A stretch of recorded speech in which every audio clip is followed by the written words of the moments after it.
is admissible under Rule 702 in our case law because it's not reliable. Well, it does go away, obviously, in argument. But the reality is it doesn't meet the criteria under Rule 702. For him to try to assign from an audio recording guns to one particular, shots to one gun or another, he doesn't even know what kind of guns they are. He doesn't know anything about the proximity of them to each other. He doesn't know anything about the capacity of them. He doesn't know anything about the juxtaposition of the vehicles or orientation. It's unreasonable for him to make that kind of opinion. And so we seek to exclude and ask the court not to consider opinions that don't meet the reliability test because he refused, expressly refused, to look at the objective data.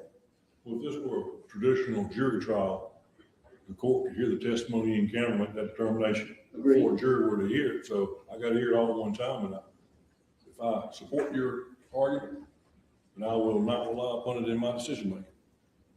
Very good. Simple enough. Thank you very much. It's simple enough to say, it may be difficult to apply. I understand. All right, we ready to go? Yes, sir. All right.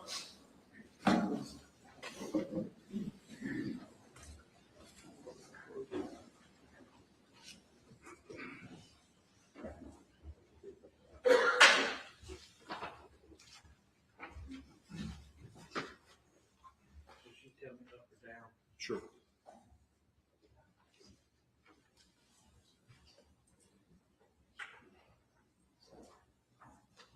We need to take that board down so we can see from the other side. I just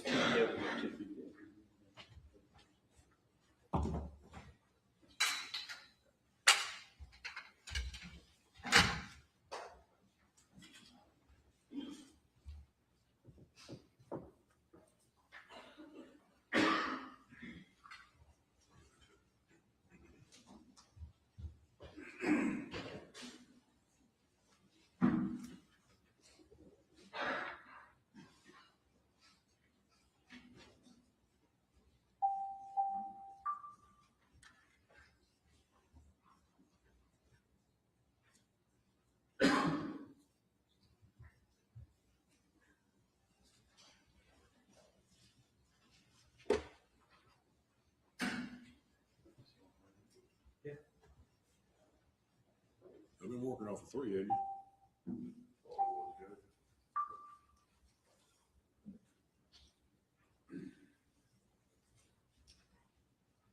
You got too long for lunch.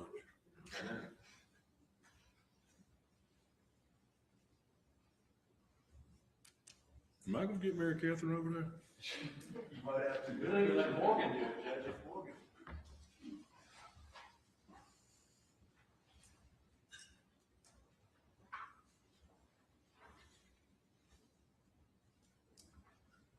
That's probably enough. This penny's anyway. Huh? That's probably enough anyway. I think it's enough. You hear one expert for them all. Is that the argument?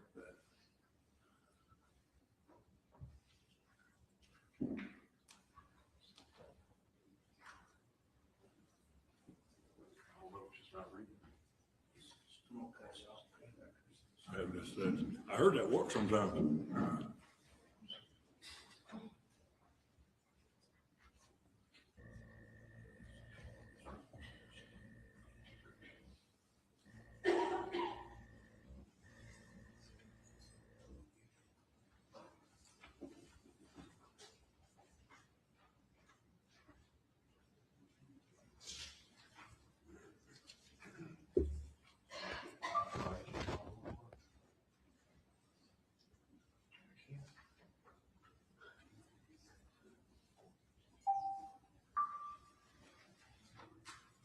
Oh, Judge, we got on Netflix on the other ones.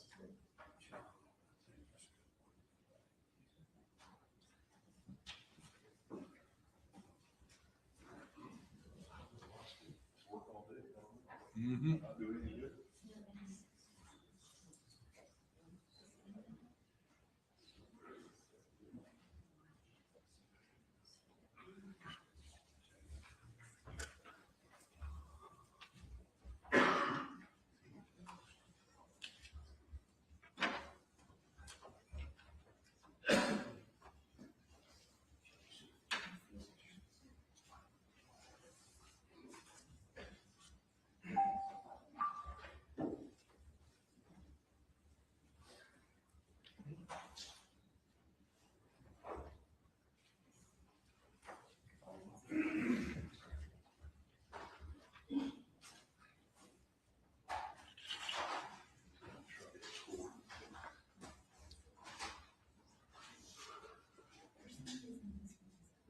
shouldn't have taken a month. No, she went right on through. We'd be going home by now.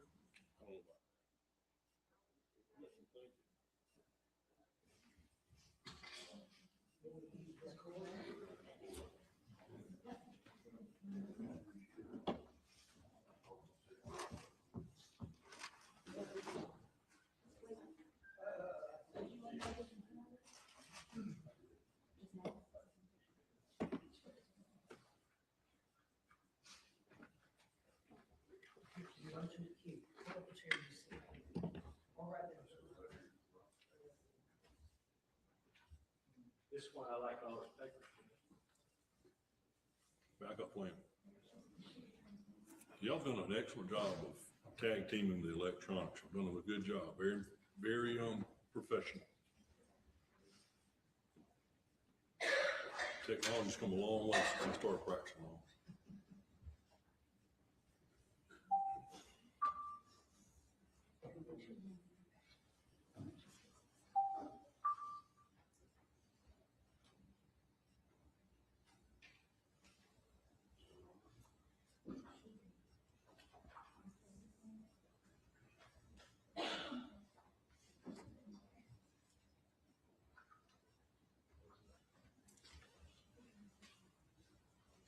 That one, it's not given.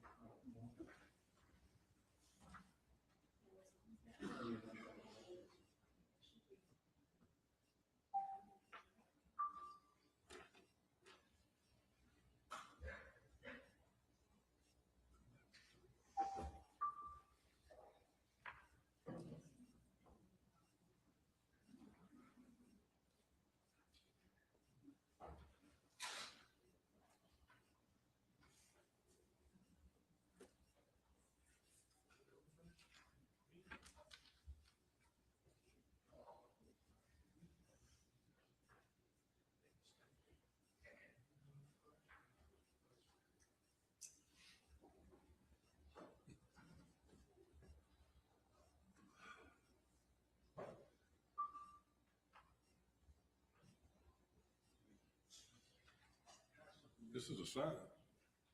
This is a sign, a hint.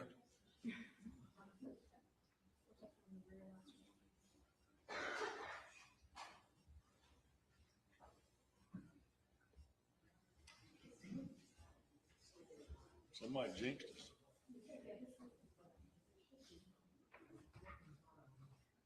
Y'all send me this string, I'm gonna get up. Boy, you stay right there.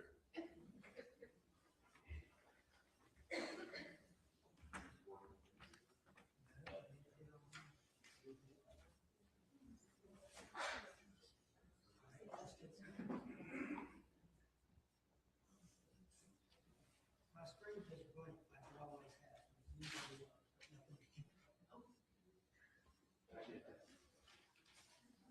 Let's just watch the next one.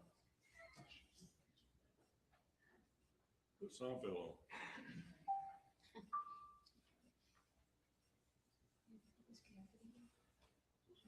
No soup for you. Hands slapped off, what do you do? I mean, we can do that. It's been done before. Sometimes people even call live witnesses. I would have, because most of them find out. That's long walks. They won't know any better. I mean, I got the best two, maybe not.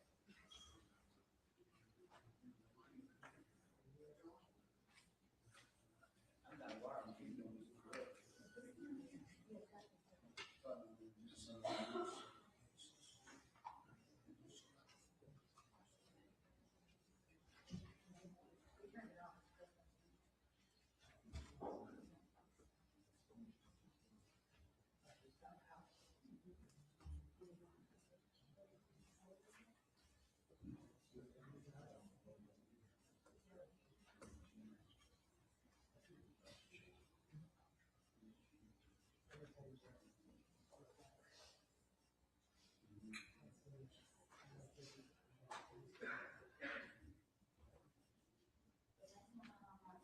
I got it.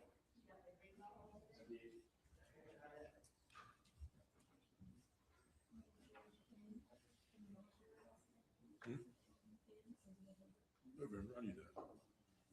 Honestly.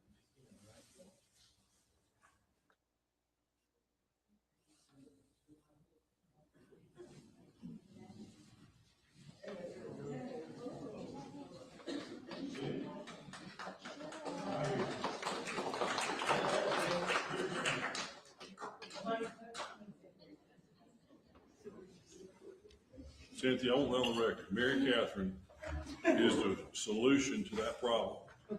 We had too many boys on it. That's, you always need Randy, that you did good woman's too. touch. You need the woman's touch. Apparently.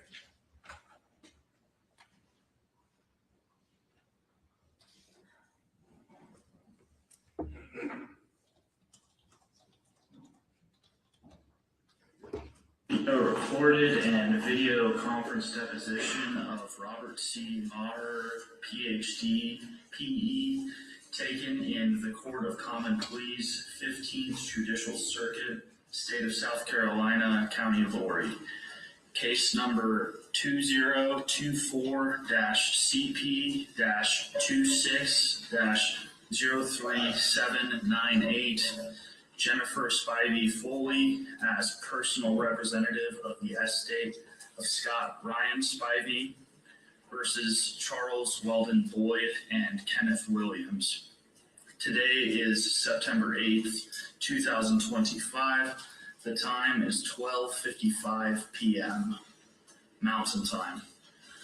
We are present with the witness at 608 Cobley Hall, Montana State University, Bozeman, Montana 59717. The court reporter is Deb Favorites and the video operator is Bridger Arthen of Fisher Court Reporting.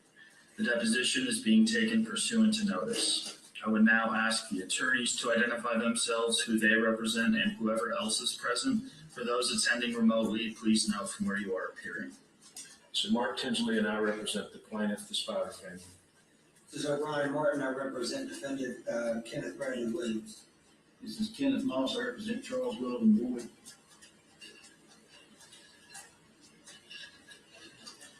Okay, Robert Lee, I represent, Mr. Clark, same defendant. with that, the court reporter will now administer the oath. Would you raise your right hand, please? Do you swear or affirm the testimony you're about to give will be the truth, the whole truth, and nothing but the truth, so help you God? I do. Thank you. Good afternoon, Dr. Martin. Good afternoon. Would you tell the court what it is that you do for a living? I'm employed as a professor of electrical and computer engineering at Montana State University. And how long have you been employed here? I've been at this university since 2002, so I'm starting my 24th year here. And for the jury's benefit or the court's benefit, where are we today? We're in Bozeman, Montana, on the campus of the university. And tell us what that means. What is it that you teach? The field of electrical engineering is a well-known specialty that deals with anything that has electricity involved in it. So that could be electrical power systems, could be computers, could be mobile phones. My particular specialty area is audio engineering, which is using electronics to record and process and interpret audio. Okay. And if you could, give us a rundown of your educational background, beginning with college. I went to college as an undergraduate at Washington University in St. Louis, graduated there with a bachelor's degree in electrical engineering in 1984. Then I pursued a master's degree in electrical engineering from the University of Wisconsin-Madison in 1985, and then earned a PhD in electrical engineering from the University of Illinois, Urbana-Champaign in 1989.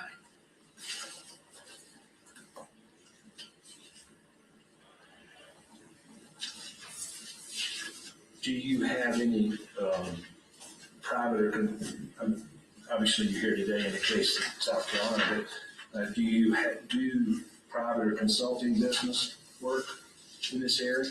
Yes, so I, in addition to my responsibilities to the university, I also, in my spare time and weekends and evenings, do consulting work in my areas of specialty. You were asked by me to analyze a couple of audio recordings, correct? That's correct. And is that the kind of thing you do not in your professional endeavors, not just in an educational perspective, but also for third parties? Yes, so my consulting practice, which is the auspices under which I'm here today, deals with interpreting audio forensic analysis of audio recordings and videos and other evidence of that type. I also teach this subject in the university, so I have students who are studying the principles of audio engineering, digital signal processing, and basic audio forensic analysis. But I'm appearing here doing this work that I do in my private practice. And what is the name of that practice? Simply, it's my name, just a sole proprietorship. Okay. And obviously you're being paid for your time. Yes, that's How much are you being paid? my agreement is an hourly fee of $250 an hour. Have you offered sort of expert witness consulting work in the past? Yes, Have you been qualified as an expert in court matters? yes, I've had courtroom testimony and depositions conducted in several states. In what area of expertise were you qualified as an expert to give expert opinion? In audio forensic analysis. Have you, and is that the area or the field of study in which you intend to offer opinions today? Yes, it is. Okay. And have you written, I know Mr. Moss has got a stack of your papers, but so have you written any materials that are peer-reviewed materials on this subject? Yes, as part of my professional career for 30 or 40 years now, I've published papers, which means scholarly works that are reviewed by peer scientists and then published in journals, meaning that they're read by people with similar background and interests. I also give presentations at professional meetings. I've been invited to do that for a variety of organizations, as well as submitted publications for that purpose. And I've written a textbook about audio forensic analysis that has been published and reviewed for this particular area of my expertise. And when was that first published? The date,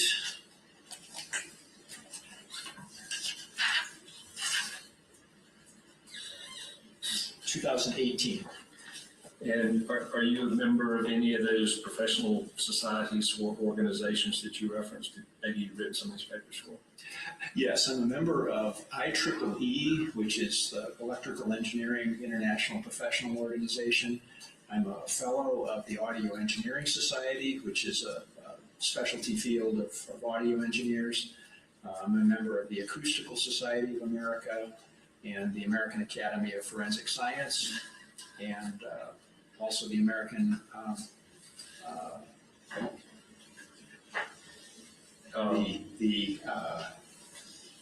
Engineering Education, American Society for Engineering Education, ASEE, sorry. And you're a licensed professional engineer in the state of Montana? Yes, I have a professional engineer's license in this state. How long have you held that? I could look up the exact date. I think it's since 2007, 2008, something like that. At this time, I would offer Dr. Maher as an expert in the area of audio digital signal processing and audio forensics. Okay. So touched on it already that you were sent some recordings by me. Can you tell us what you received? Let's just start with what you have. Yes, so my recollection is you contacted me via email and you provided 3 audio recordings. So these were in digital form. And I have a report that describes the details of those if you'd like me to refer to the exact file names and so forth. So, and if nobody has any objection, let's identify them from your report so that we're all on the same page. There are 3, on page 3 of your report, there are 3 recordings noted. The first one is starts with O_P. And that is the 911, you refer to that as the 911 call center recording, is that fair? Yes, my interpretation of that recording was it appears to be a recording made at a 911 emergency dispatch center. So it seems to be on the site of the 911 operator, and then we can hear voices on a telephone channel. Okay. The next one, at least that you've got there, it's the file that begins with 911_1, and that is what you refer to in your report as the mobile phone recording of that 911 call. Is that correct? Yes, my interpretation was that was a recording made at the calling end of the conversation, and it has utterances that appear to be in a vehicle, and also the voice of the 911 dispatcher. And for purposes of your analysis that we're going to talk about, I think I represented to you that that was the recording made by Weldon Boyd's phone. Did you assume that to be true? That was my assumption, that this was a recording that was made at the time of the incident. And then the third recording is something referenced, new recording, which was a portion of the mobile phone recording, but slowed down. Did you use that in edit at all? I listened to it just out of curiosity, but because you had informed me that that was a process recording that you had obtained, I did not refer to that recording in the work I did. Okay, help us understand your rationale and why you weren't interested in that recording. Well, the principles of forensic audio analysis would be to rely totally on the audio information that's presented from the actual scene. Other information about the incident and modified audio may be interesting, but I avoid that because that might tend to bias my thinking or give me a indication of some particular aspect of the recording that I would not have come to on my own using the principles of audio forensic analysis. Okay. And did the new recording, the portion that was altered, did it affect your decisions, opinions, conclusions that you're going to give us? No, I did not rely on that at all. Right. The 911 call, this is from the call center call. Are there certain limitations in terms of the way those recordings are made as far as what is captured in the recording? Yes, so the 911 call center, because they have lots and lots of recordings to make, they generally tend to use a relatively narrow bandwidth, meaning the quality of the recording is sufficient for speech intelligibility, but generally they don't make it high fidelity. So for instance, that recording was sampled at 8,000 digital samples per second, which is adequate for voice communication, but it would be much lower than a high fidelity recording that might be at 44,100 samples per second. That would be like a compact disc quality, or 48,000 samples per second. So it's only 8,000 samples per second, so it's somewhat lower quality. I found the speech to be very intelligible in that recording, so there didn't seem to be a limitation. The other aspect of the limitation is that the 911 call center is communicating with a caller over the telephone network. And the digital telephone network, like from a cell phone, modern cell phone, uses a speech encoding algorithm in the phone. So in other words, Yeah, I'm sorry, what does that mean? so that means that the phone is trying to extract information that's useful to interpret speech. So the speech sounds that we have, the vowel sounds, the fricatives, and so forth, are trying to be conveyed. So generally that telephone channel has difficulty if sounds are presented that are not speech-like. So if there is a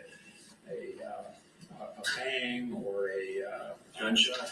or a gunshot, for instance, typically the speech encoding algorithm does not recognize those sounds as being speech, and so they're often not included in the information conveyed to the call center. Okay. Now, in your report, you outline and I'm gonna call them limitations, if you don't like that word, you can use something else.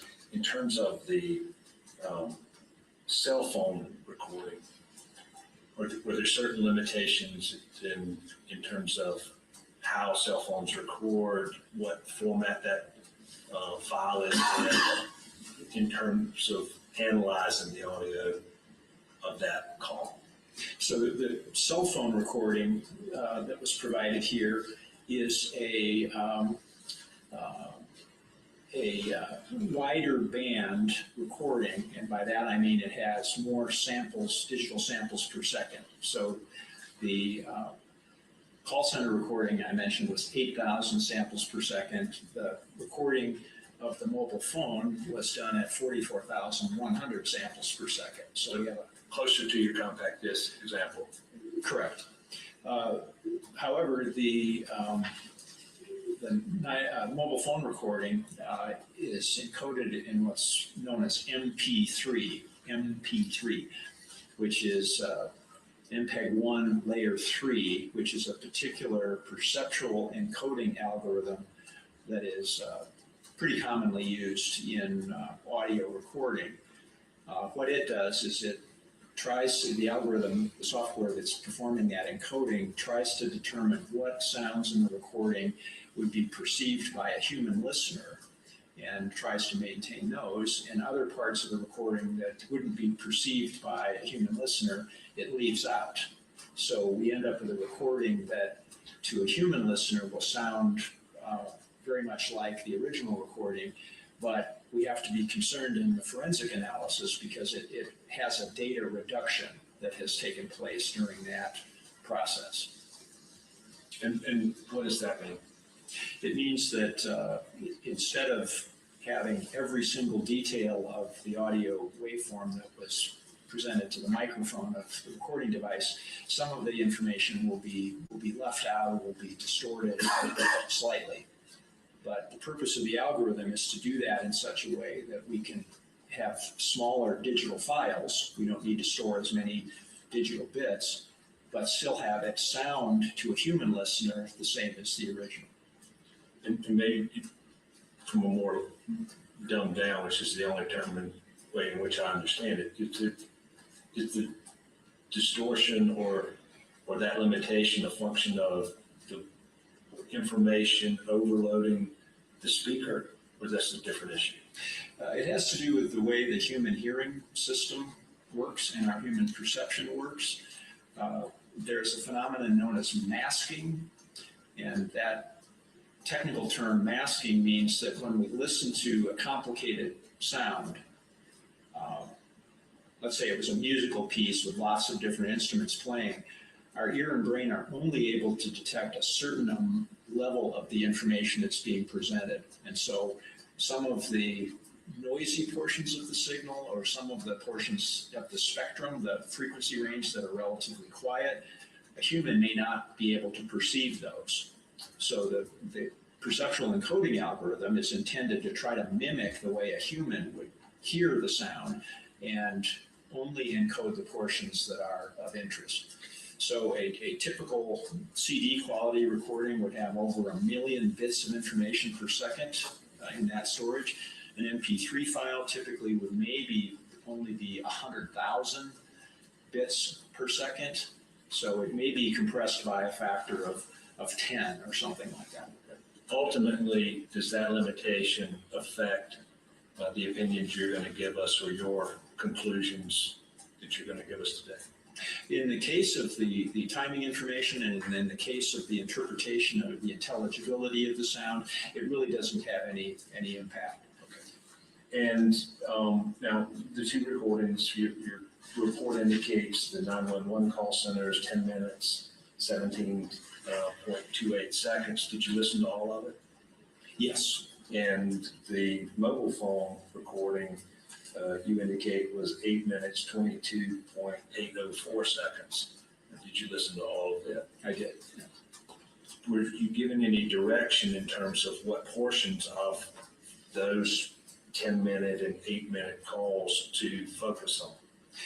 Yes. So after I had received the files from you and did an initial interpretation, and then spoke with you about, I believe on the phone, about what your needs would be and what I would be able to interpret from these recordings. Then you asked me two specific forensic questions that I could address. All right, and if you will, let's talk about the two questions that you addressed.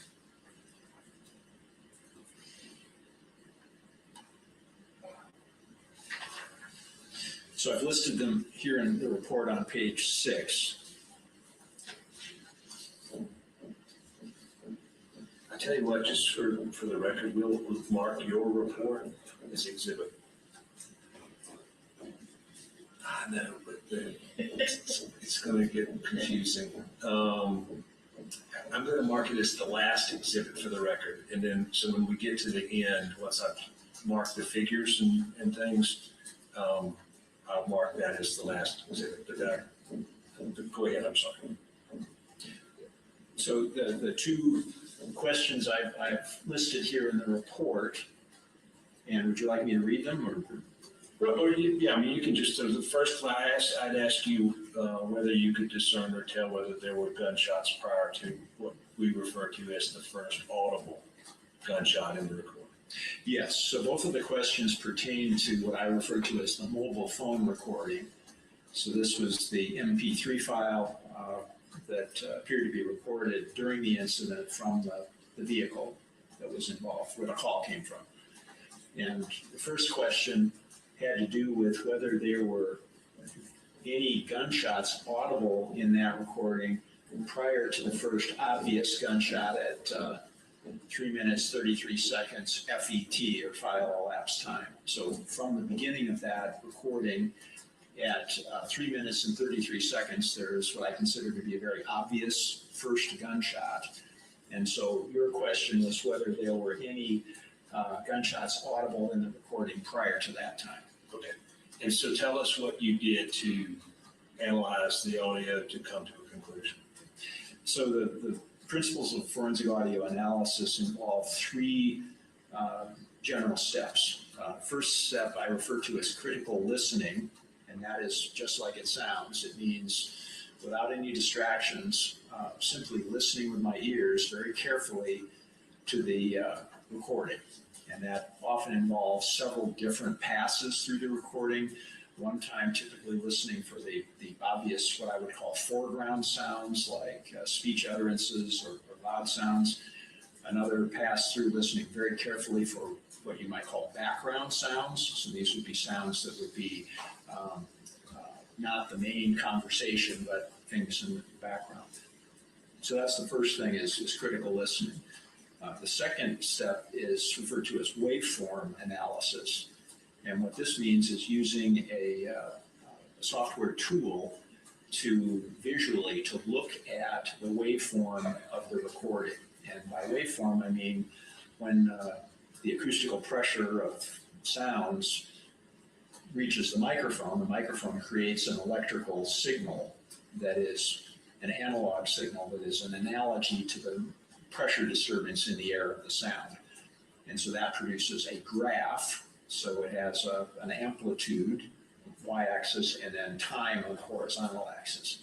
And by visually looking at that waveform, that provides a way of detecting when there are changes in the signal, how loud different sounds are proportionally, and other metrics like that. And then the third technique required in audio forensic analysis is referred to as spectrographic analysis. And that's looking at the spectrum, the frequency spectrum of the audio information. And the spectrogram is a special graph that has frequency on the vertical axis or the y-axis, time on the horizontal axis, and then uses typically color or intensity of the brightness of the pixels to indicate the amount of sound energy at a particular frequency at a particular point in time. And so the spectrogram is a well-known technique in electrical engineering that uses the short time Fourier transform to display the frequency content of the signal. So I'm going to mark as Plaintiff's Exhibit 1 the figure 1 from your report, and ask you to, you just explained to us about the waveform analysis and the spectrographic analysis, and does that demonstrate or illustrate what you were talking about? Yes, so figure 1 has 2 of these representations together. Will it be useful for you to point to the figure in this session? Sure. Okay. I'll just get the camera fixed. Am I okay standing here? Yes, sir. Could you just stay there just a smidge? Yeah. Okay. So this is figure 1 from the report. The upper portion of this picture, that it is a white indication on a dark background, that's what I'm referring to as the waveform analysis. So time is running along here. This is roughly 30 seconds or so from time 333 to 358 across horizontally, and the vertical dimension of the waveform plot is indicating how loud or how significant that sound energy was at that particular point in time. So this particular span has audible gunshots in it, and those can be seen as these vertical impulsive indications in the recording. So ultimately, and we're going to talk about we said audible, clearly discernible. Is it your opinion that all of these gunshots were fired within, assuming the cell phone is within Weldon Boyd's vehicle, within that vehicle? The ones that you have illustrated in figure 1? Yes, so again, based on the critical listening, so listening to this very carefully, based on the waveform analysis, observing the occurrence of these impulsive indications that correspond to those loud reports, and then also the lower portion of this figure, which is the spectrogram that I mentioned, which is showing low frequencies to high frequencies vertically, and then horizontally is the same time span as the waveform. And what we can see is when we have a very impulsive or sudden onset of a signal in the waveform, that corresponds to a vertical bright indication in the spectrogram, because an abrupt sound like that has energy at all different frequencies, but it's very short in time. So we get a vertical indication in the spectrogram. So your question about these 29 impulsive sounds I've attributed to be gunshots in this, all of them have very similar amplitude. They sound very similar, and the spectrographic analysis of each of them is very similar. And so my assumption was all of those 29 sounds would have been from firearms in the vehicle where the recording was made. And when you say similar amplitude, does that relate somehow to volume? Yes, so when I say amplitude, I mean this indication of the sound pressure. So that would be the loudness of the sound. Okay. And ultimately, you identify in the entire gunshot sequence, if another phrase, but 29 clearly discernible gunshots. Yes, so in this figure, I manually added with arrows and numbers, I added these by hand, the indications of where I hear and see in the different segments that there is an impulsive sound that I'm attributing to be gunshots. And if I count all those up in this span from 333 to 358, I count 29 of those. Okay. If you want to sit back down.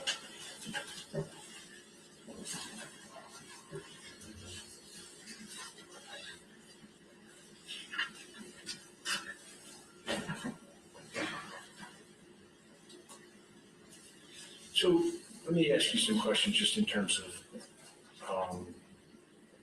the way that the energy or the gunshots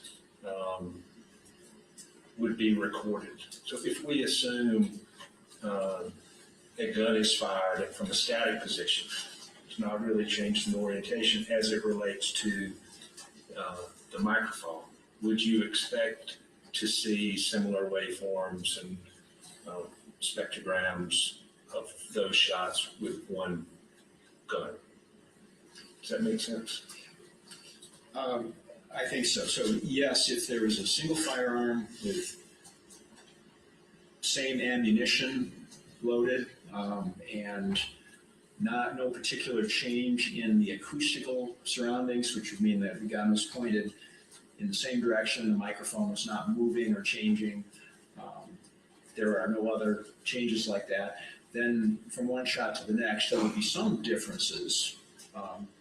The exact amount of gunpowder in the casing and the casing's crimp strength and a variety of things. There will be some differences between that. But all in all, we expect that the sound will be very similar in amplitude that I mentioned, in spectrum, and listening to it with critical listening. And if we had, let's say we had two guns that were substantially the same. I mean, maybe they're different colors, maybe they're slightly different ammunition, but the same caliber.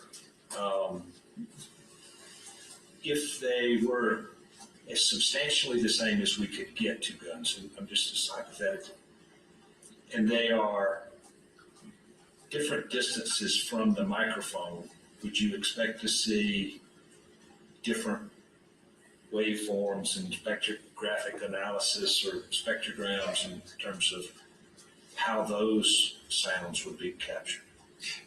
The general answer would be they would be similar in amplitude because the parameters are similar. But if they're in different locations, I would expect there would be some discernible difference between the report of those different firearms. Let me ask you a different way. So if we have, let's say we just have a cell phone, for instance, and it's on the console, and I shoot straight ahead through the driver's windshield, and then I turn 90 degrees and I shoot out the window, would those be recorded the same, or would they appear differently? I would expect there would be a difference discernible in that circumstance. The sound emanating from the barrel of the gun is directional, so it matters what direction the gun is pointing. It's not so directional that we'd expect there to be a huge difference, but there would possibly be a difference in that situation.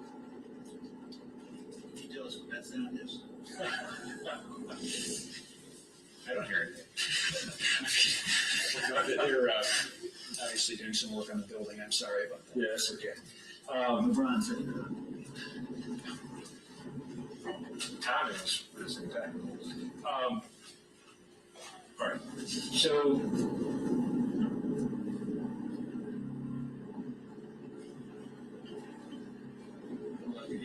It's loud. You can really hear that. let's go off for a second. Okay. Intro off the record. The time is 1:26 p.m. Mountain Time. We are back on the record. The time is 1:28 p.m. All right, so Doctor, we've got some construction going on that we're probably not going to be able to avoid, so we're trying to talk loud and maybe a little quicker. I've marked this as Exhibit 2, Figure 2 to your report.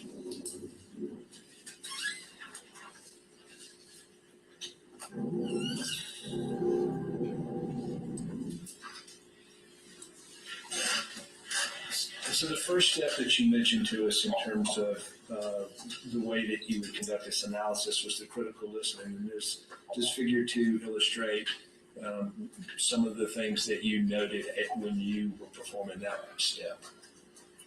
Yes, so the figure has indications that I added of my interpretation of the utterances during this segment prior to the first obvious audible gunshot. So this section that's shown in the figure is from about 3 minutes 19 seconds to 3 minutes 34 seconds, where the first audible gunshot, it was at about 33.9, I think. So that's visible over on the far right of this figure is where that first clearly audible gunshot is. And so this is the segment of 15 seconds or so prior to that first audible gunshot. And so just so the court understands, what is represented as the first audible gunshot in Exhibit 2 corresponds with what you've identified as number 1 gunshot in Exhibit 1. That's right, yes. And this is the area where you primarily focused to see if there was a gunshot before the first audible gunshot. Yes, so the audio forensic question was whether there are any gunshots audible in the mobile phone recording prior to that first obvious gunshot. So this is an example of the portion of the recording just prior to that first obvious shot. Okay. And are there any indications to a reasonable degree of engineering certainty of a gunshot within the section of the audio recording that's illustrated here in Exhibit 2? No. So a combination of the critical listening I mentioned, looking at the waveform analysis here and also the spectrogram, I did not find any evidence that there was a gunshot prior to that first audible gunshot in the sequence. And when you've consulted in other cases, are those generally criminal cases? Often, yes. And what sorts of issues are you addressing in those kinds of cases, the ones you've testified in or given opinions in? Well, the work that I've been doing for the last 10 or 15 years has often focused on gunshot sounds. And so that's the particular area that there may be a question of who shot first. If there's an exchange or apparent exchange of gunfire, there might be a question about the timing, how long the time elapsed between one event or maybe one utterance and some other portion of that signal. And occasionally there's a question about if there are multiple shots, what is the likely firearm type or characteristic of the gun. And when you're performing the critical listening, you're paying attention, or are you also paying attention to what the people recorded are saying or doing? Yes, although that wasn't brought up as a part of the audio forensic question, it was helpful to me to do that, to understand and be able to talk about where or when or what order in which different things happened. And in Exhibit 2, you actually typed in some of the words that you discerned from the audio recording, correct? Yes, so this is my subjective interpretation of what was stated as a reference at the different points in that recording. And what you can hear Weldon Boyd identify himself at the beginning of the recording, but as far as identifying Bradley Williams, did you assume that there were two speakers on that, or two people in that car? One was Weldon Boyd and one was Bradley Williams? Yes, and there's no way I knew that from the recording itself. So I believe you told me the names or somehow referred to the two parties that were believed to be in the recording, and that's the information I've used here. But as far as specific each, like this dude's got a gun, I didn't tell you that's Weldon Boyd, or hey, back up Weldon. We didn't have that kind of conversation. I don't recall we ever talked that way. Does what you've indicated in Exhibit 2, in terms of what you've attributed each the defendant saying, does that fairly and accurately depict what you heard them say in those recordings? Yes, again, that's my subjective interpretation. So. And is there any indication in this section of the audio recording that the cell phone changes its location, meaning that it goes from somebody's ear to the floorboard, or that it seems to have moved in any way? I think probably what you're asking is there's some acoustical change that occurred during this interval? Well, because I don't know exactly how this recording was made. I don't know if it was a microphone in the phone or if it was a separate microphone of some kind or a headset. I don't know precisely what type of device made this recording. But to answer your question, no, I don't see any change in the acoustical aspect here that would indicate to me that there had been a change in position of the microphone. Yeah, so in my earlier example, I asked you if there was a change in position of the orientation of the gun to the microphone. You would expect to see something like that. But if we move the microphone, it would achieve the same thing, correct? Yes, we would expect that there would be some indication in the recording that the microphone position had changed. And if the phone were, say, a normal talking position to being suddenly dropped on the floor, in the seat, dropped anywhere, would you expect there to be some indication either in the waveform or the spectrogram? Yes, I would expect that that would be noticeable in the recording. And to a reasonable degree of engineering certainty, is that indicated, like the cell phone being dropped, for instance? That was a lot louder than maybe it would have been, but is there any indication of that? No, I did not come to that conclusion about any other recording. Okay. Ultimately, you have some opinions about the 29 audible shots, do you not? In terms of most probably which weapon fired, or how many weapons were firing those shots? Yes, again, based on the forensic questions that you asked me, one was this, whether there were sounds of gunshots prior to the first obvious audible gunshot, and my conclusion was I couldn't detect any in that time interval in the recording. And the second question that you asked me would be whether there would be gunshots referred to in the background that could be from outside the cabin of the vehicle in which the mobile phone recording was made. So as I was addressing that, I was trying to interpret whether the 29 clearly audible shots, if there were any differences or any changes or any significant effects that would lead me to the conclusion that those came from outside the cabin of the vehicle where the recording was made. And so to answer your question, no, I did not find any indication that any of those 29 shots were from a location other than inside the vehicle.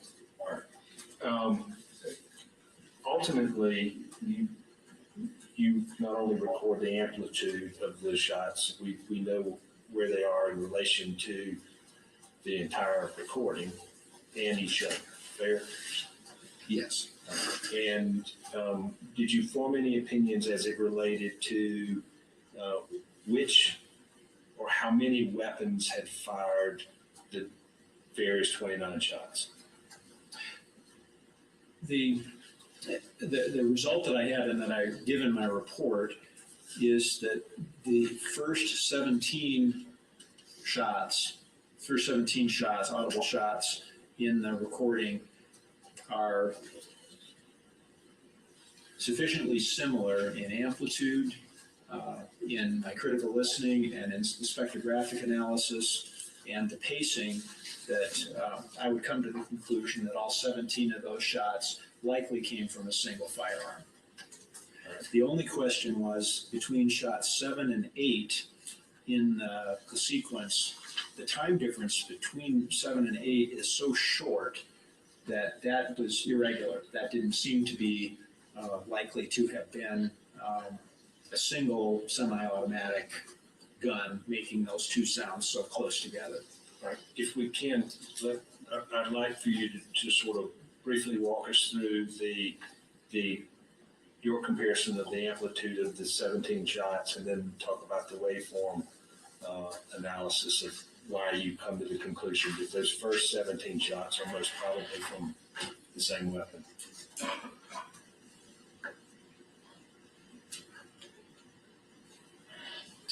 Would you like me to start with this figure? Yeah, and for the record, I'm going to mark that as place exhibit number 3, which is figure 3 from your report.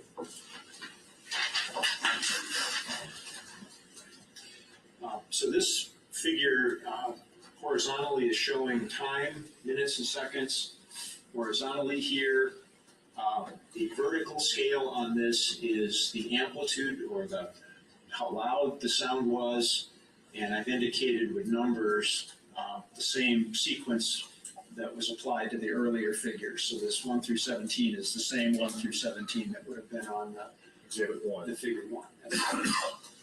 The difference of what we're looking at here than what the prior plots were is that this is looking at what is referred to as the amplitude envelope. And RMS is an abbreviation for root mean squared, which means we take the original waveform, we mathematically square it. So we multiply each sample times itself, which gives us a squared and purely positive result. We take the mean or the average over a short interval, and then we take the square root of the result. So this is a mathematical computation. It's not something I invented. This is a standard way to look at this type of a waveform to get the comparison. So we end up with, instead of the pressure fluctuation, which is very rapid during this interval, we're looking kind of at the overall envelope or the sound level during this interval.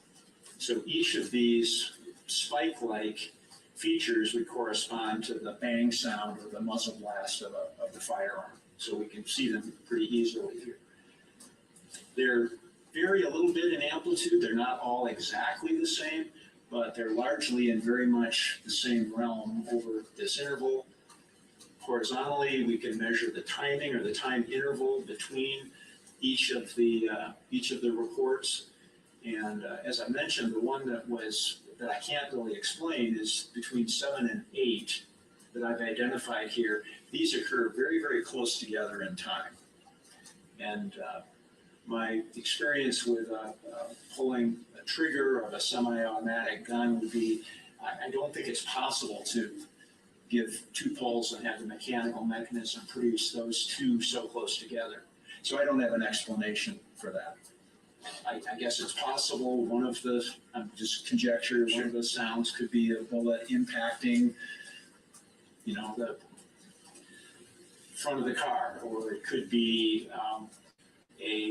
some kind of misfire from that gun, or it could be a second firearm took that shot right about the same time as this one. I don't have a good way of knowing which is which. With the variance in the amplitude, I mean, we can go and look at the windshield and, there are various bullet holes. They're not, so the firearm is not completely static. Can that explain part of the variance that we're seeing there? Yes, I've done research on, for a given box of ammunition, how much variability there might be from one cartridge to another, for instance. And then, as you mentioned, if the trajectory is varying. So these are not unexpected within the circumstances that I understand for this recording being made. And to your point about 7 and 8, shot 7 and 8, and not being able to say precisely or exactly the way engineers like to be, but it's your opinion more probable than not, based on the analysis, and we're going to get to the waveform next, that those first 17 most probably came from the same weapon. Yes, there's nothing about these with this caveat about 7 and 8 that I can see clearly that I could attribute one or more of these sounds to a different firearm. Right. And would it be helpful to go to Exhibit 4, which is Figure 4 from your report now?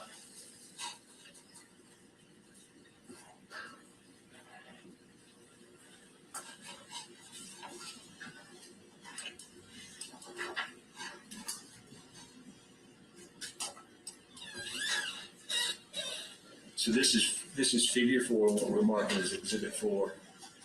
Tell us what we're seeing here. So what I have done here is use the time waveform. So this is the signal that was recorded from the microphone and then run through the perceptual coder, the MP3 coder, and then this is being reconstructed from that. This undulation that we're seeing here corresponds to shot 1 that I identified, shot 2, shot 3, and so forth.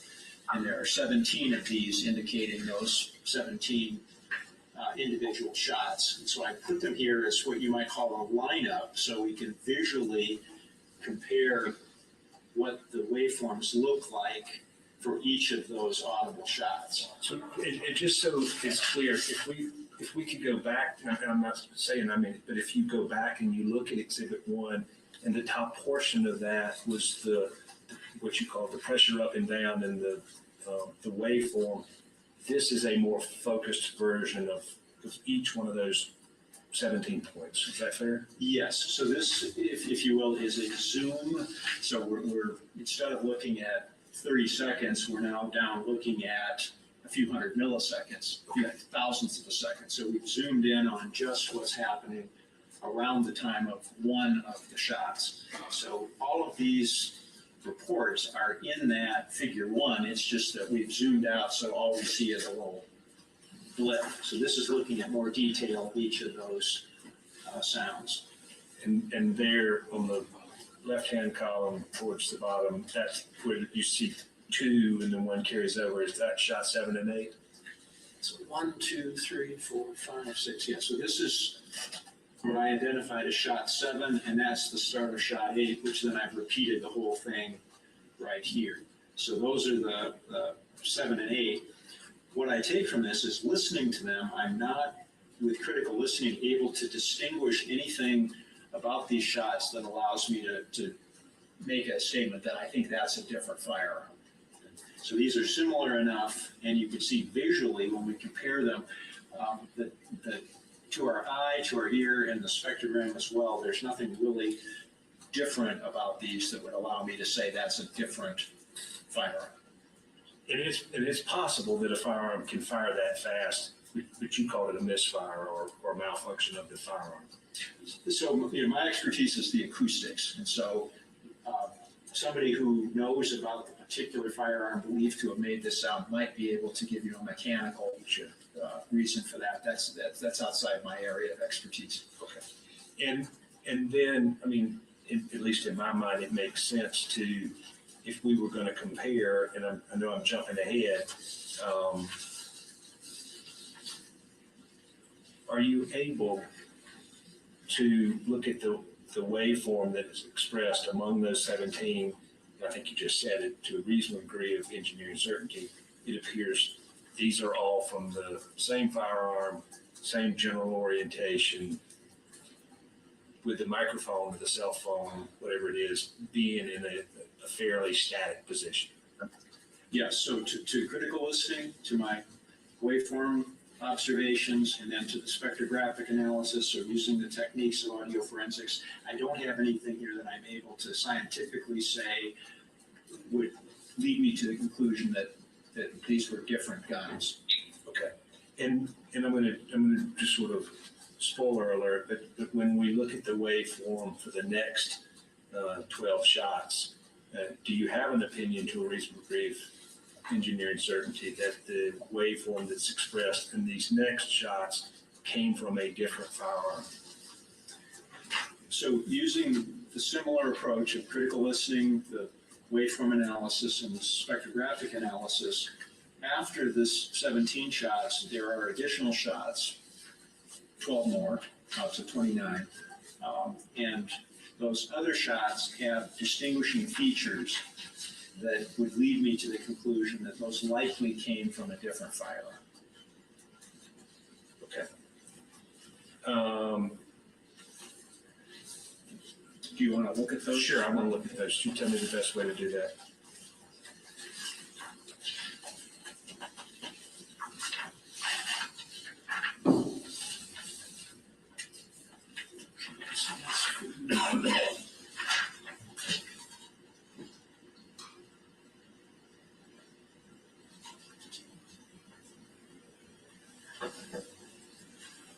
Okay, so now I'm from the report showing figure 7. And figure 7 is for shots 18, 19, 20, and so forth after the first one. And so again, I'm showing a lineup or comparing the different waveforms zoomed in for each of those shots. Listening to those shots, my critical listening indicated that they appear to be at a more rapid cadence. And by that, I mean the time interval between the shots is faster than in the first shots. And I've got a table also that shows the the measured timing information there.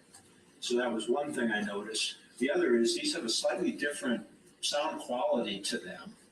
And looking at the waveforms here, what I'm noticing is that the onset of these shot sounds, there is something I guess I might call a W. There's a waveform indication that has a particular distinctive shape that we can see in these successive gunshot And sounds. just for the record, you're pointing at shot 18 and 19 when you were indicating there, correct? Yes. Okay. And the details of those waveforms, and to my ear, sounds different and looks different in the waveform than the earlier shots that had been identified 1 through 17. Okay, and so that would indicate to me that I'm discerning something that's different about this portion of the shots, and I think that the question would be, well, what might account for these differences? And there's a variety of things. It could be different ammunition, it could be a different firearm, it could be the orientation entirely changed for a gun. Based on the circumstances and the timing here, and the fact that these had this different characteristic, my sense was that these 12 shots were from a different gun than from the first 17. And are somewhere between the end of this first 17 and somewhere during this time period, shots 18 through 29, do you also detect reloading sounds? I think, as I mentioned in the report, in addition to the loud, obvious gunshots, there's a variety of other background sounds that I cannot identify for certain what they are. Okay. But they could conceivably be spent cartridge ejection or debris falling from a broken window, or there's a variety of things that they could be. But these were the interpretation of the gunshot sounds. Fair enough. Well, why don't we talk about that now? You're welcome to have a seat. Okay, sort of the second question that I asked you.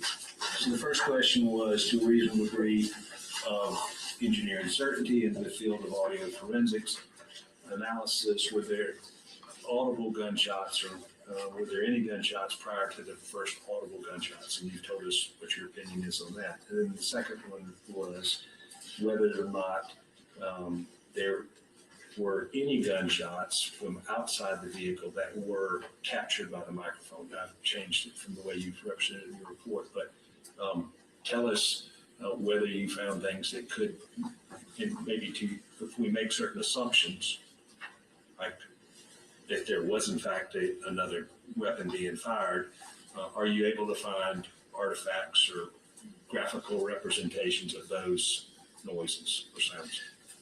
So the order in which I did this was originally listening to the recording, looking at the waveforms, looking at the spectrograms, and that's how I identified the clearly audible gunshot sounds in the recording, the 27 of them that have been marked.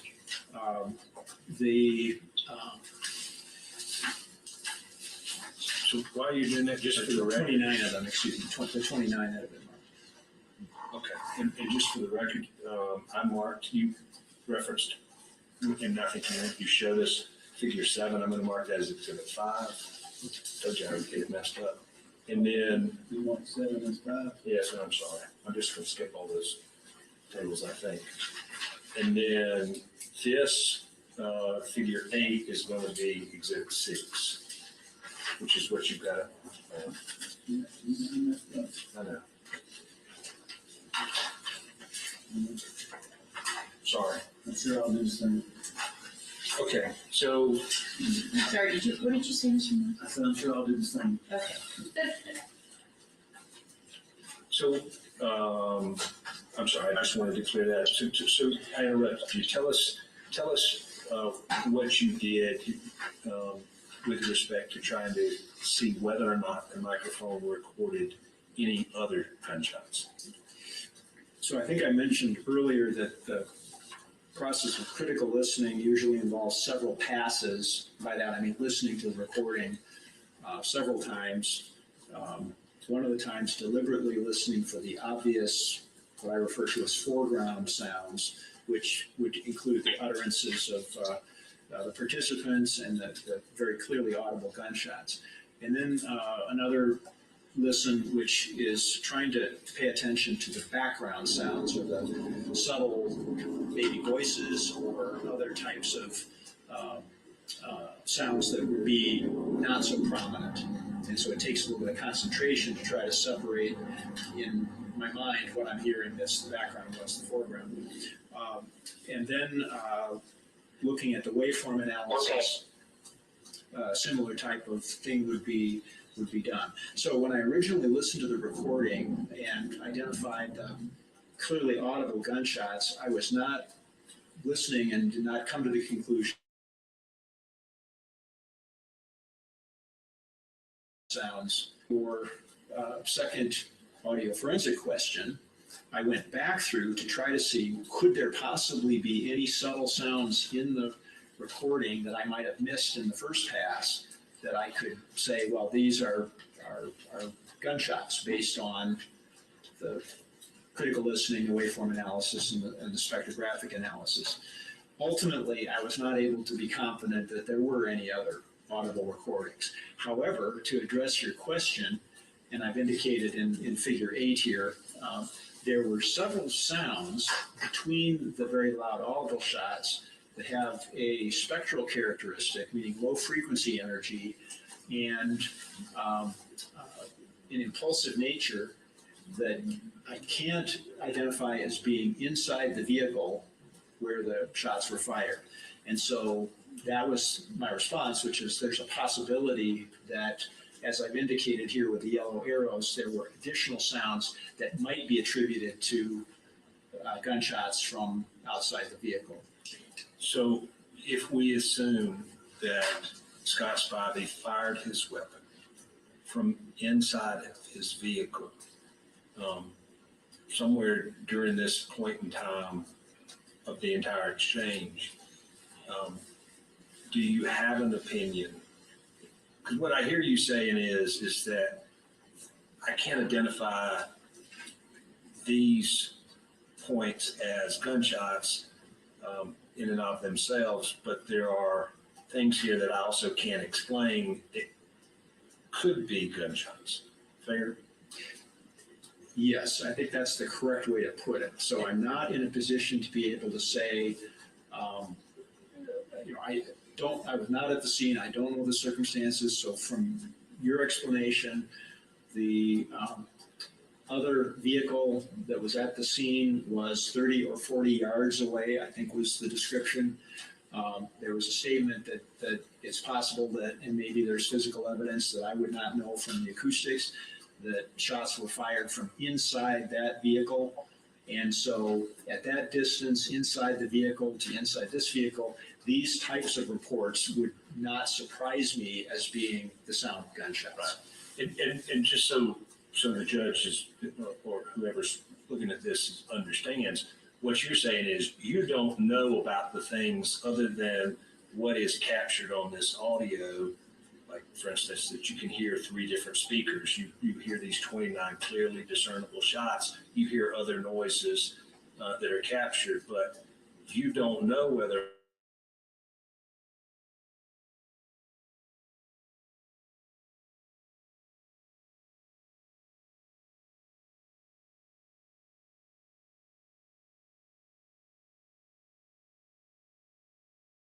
we assume he fired, which is Exhibit 6, with the yellow arrows, are most probably those gunshots. I don't know if I'd say most probably. They could be accounted for as this distant firearm inside the cabin of another vehicle. Okay. So assuming the things would require information I don't have. Okay, but assuming the information that the weapon was fired that during that period of time, those points would could indicate those gunshots. Yes. All right. And the way that the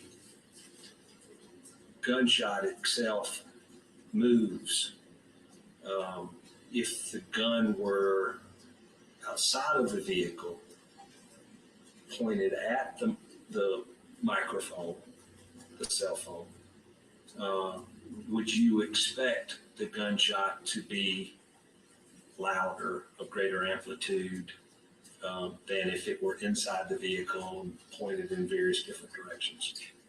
Yes, with all of the hypothetical description you're describing, yes, I would expect that if the firearm was discharged out in the open versus inside a vehicle, that there would be a difference in the amplitude.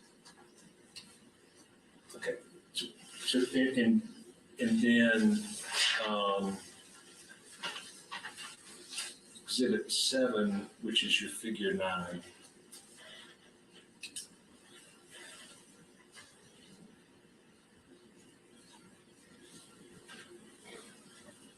The spoken words that you've attributed to Boyd and Williams in this figure 9, which I'm marking as Exhibit 7, do they fairly inaccurately depict what is captured on the recording? Yes, so these transcriptions, again, are my subjective interpretation about what is being said at those points. The identification of Boyd and Williams, again, is based on you telling me who the individuals are believed to be. There's no way I can know that from the recording itself. Sure. But those are, to the best of my listening, subjectively what the utterances were. Okay. And so in summary,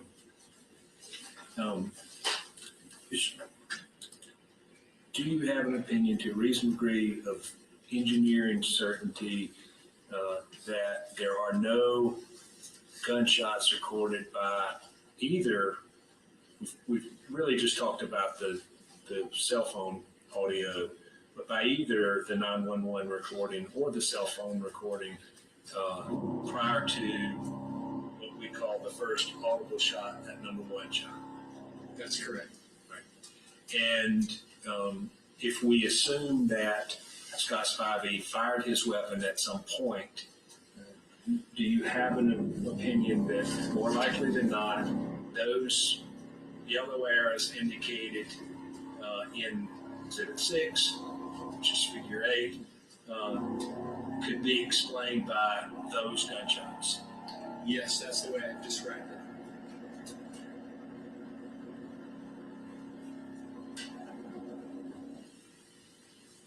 And that would be your opinion? That's correct. And if Scott Spivey's weapon were closer to the cell phone, pointed at the cell phone, it would be louder than if it were inside of his truck or pointed some other direction. Yeah, so again, from my experience with firearms, that would be the case. I don't know, again, the specific firearms here or the circumstances. But yes, I would expect if there were a firearm closer to the microphone out in the open, it would be louder than if it were being fired from the inside of the vehicle. Sure. But if say Weldon Boyd, I mean, if Weldon Boyd's gun is pointed at the microphone versus the opposite direction of the microphone, would one be recorded louder than the other in terms of amplitude in the spectrogram or the waveform? I would expect that, yes. I think those are all the questions I have for you. Thank you. Oh, and I'm going to mark, can we mark that copy there that you have? Sure. That'll be Exhibit 8.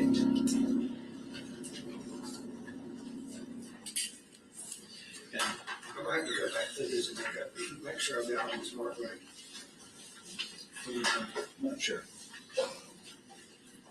And We might have a technical difficulty. Can you just take 5 minutes? In this trial, we don't have technical difficulties. Sure, we'll take a break. Not a jackhammer, it's a different technical difficulty. All right, let's take about 10 minutes.